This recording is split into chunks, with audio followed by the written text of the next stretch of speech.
രാമമന്ത്രങ്ങൾ ധ്വനിക്കുന്ന അയോധ്യയിലെ പുണ്യഭൂമിയെ സാക്ഷി നിർത്തി സാക്ഷാൽ രാമക്ഷേത്രത്തിലെ ഭണ്ഡാരം കൊള്ളയടിച്ച ആ മുഖ്യപ്രതിയുടെ നെഞ്ചിടിപ്പ് കൂട്ടുന്ന വാർത്തകളാണ് ഇപ്പോൾ പുറത്തുവരുന്നത്. ഭഗവാന്റെ പണം കവർന്ന് സുഖലോലുപതയിൽ വാഴാമെന്ന് കരുതിയ മുഖ്യപ്രതി ലവ്കുശ് മിശ്രയ്ക്ക് അയോധ്യ വികസന അതോറിറ്റിയുടെ 8ന്റെ പണി കെട്ടിക്കഴിഞ്ഞു.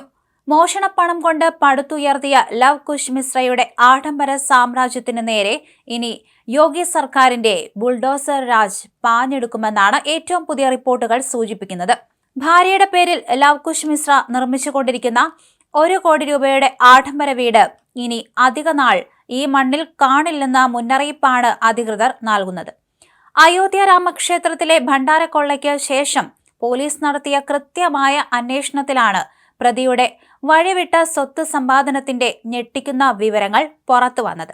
ക്ഷേത്രത്തിൽ നിന്ന് കൊള്ളയടിച്ച കോടികൾ ഉപയോഗിച്ച് ലവ്കുശ് മിശ്ര സ്വന്തം ഭാര്യയുടെ പേരിലാണ് അതിവിശാലമായ ഒരു ആഡംബര മന്ദിരം പണിയാൻ തുടങ്ങിയത്. ഏകദേശം 1 കോടി രൂപയോളം ചെലവിട്ട് നിർമ്മിക്കുന്ന ഈ കെട്ടിടം പൂർണ്ണമായും അനധികൃതമായാണെന്നാണ് ഇപ്പോൾ കണ്ടെത്തിയിരിക്കുന്നത്. യാതൊരുവിധ മുൻകൂർ അനുമതിയോ രേഖകളോ ഇല്ലാതെയാണ് ഈ നിർമ്മാണം എന്ന് ചൂണ്ടിക്കാണിച്ച് അയോധ്യ വികസന അതോറിറ്റി പ്രതിയുടെ വീടിന് ഔദ്യോഗികമായി നോട്ടീസ് നൽകിക്കഴിഞ്ഞു. യോഗി ഭരണത്തിന് കീഴിൽ അനധികൃത നിർമ്മാണങ്ങൾക്കെതിരെ ബുൾഡോസർ പ്രയോഗം പതിവായതിനാൽ ഈ കോടിപതി മന്ദിരവും ഉടൻ തന്നെ മൺകൂനയാകുമെന്നാണ് അയോധ്യയിൽ നിന്നുള്ള സൂചനകൾ. ക്ഷേത്രത്തിൽ ജോലി കിട്ടിയതോടെ ലവ്കുശ് മിശ്രയുടെ സാമ്പത്തിക സ്ഥിതി മെച്ചപ്പെട്ടതിനു പിന്നാലെയാണ് കൂറ്റൻ വീടുയർന്നത്. പ്രതികളുടെ സ്വത്തുക്കളും സാമ്പത്തിക ഇടപാടുകളും പരിശോധിക്കുന്നതിനിടയിലാണ് സോഹാവൽ തഹസിലെ ബൺവീർപൂർ ഗ്രാമത്തിലെ വീടു നിർമ്മാണം ശ്രദ്ധയിൽപ്പെട്ടത്. ലവ്കുശ് മിശ്രയുടെ വീട്ടിൽ വീണ്ടും പരിശോധന നടത്തിയ അന്വേഷണ സംഘം കുടുംബാംഗങ്ങളെയും ചോദ്യം ചെയ്തു. അന്വേഷണത്തിൽ ഏറ്റവും കൂടുതൽ പണം പിടിച്ചെടുത്ത അവിനാശിനെതിരായ നിയമ നടപടികളും ശക്തമാക്കും. കെട്ടിടവുമായി ബന്ധപ്പെട്ട രേഖകൾ ഹാജരാക്കാൻ ലവ്കുശയോട് അധികൃതർ ആവശ്യപ്പെട്ടിട്ടുണ്ട്.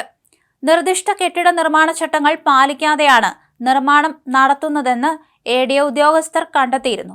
പരിശോധനയ്ക്ക് പിന്നാലെയാണ് സുപ്രിയ മിശ്രയ്ക്ക് അതോറിറ്റി നോട്ടീസ് നൽകിയത്. നിശ്ചിത സമയത്തിനകം മറുപടി നൽകിയില്ലെങ്കിൽ നിർമ്മാണം അനധികൃതമാണെന്ന് കണ്ടെത്തുന്ന പക്ഷം കെട്ടിടം പൊളിച്ചു നീക്കൽ ഉൾപ്പെടെയുള്ള തുടർ നടപടികൾ സ്വീകരിക്കുമെന്ന് നോട്ടീസിൽ പറയുന്നു. 2025 ഒക്ടോബർ 16-നാണ് ഈ ഭൂമി വാങ്ങിയതെന്നാണ് കണ്ടെത്തൽ.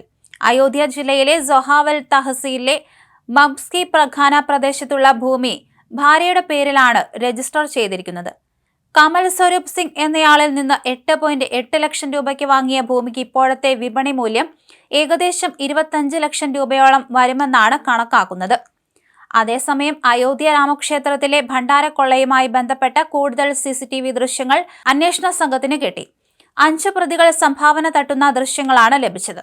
ഇതോടെ കേസിൽ അറസ്റ്റിലായ അവിനാശിനെ വിശദമായി ചോദ്യം ചെയ്യാൻ SIT തീരുമാനിച്ചു. അവിനാശിൽ നിന്ന് നേരത്തെ 20 ലക്ഷം രൂപ പോലീസ് കണ്ടെടുത്തിരുന്നു. പ്രതികളിൽ നിന്ന് വെള്ളിയും സ്വർണ്ണാഭരണങ്ങളും കണ്ടെത്തിയതായും SIT പറയുന്നു. നിലവിൽ പ്രതികളുടെ ബാങ്ക് ഇടപാടുകളുടെ വിവരങ്ങളും അന്വേഷണ സംഘം തേടിയിട്ടുണ്ട്.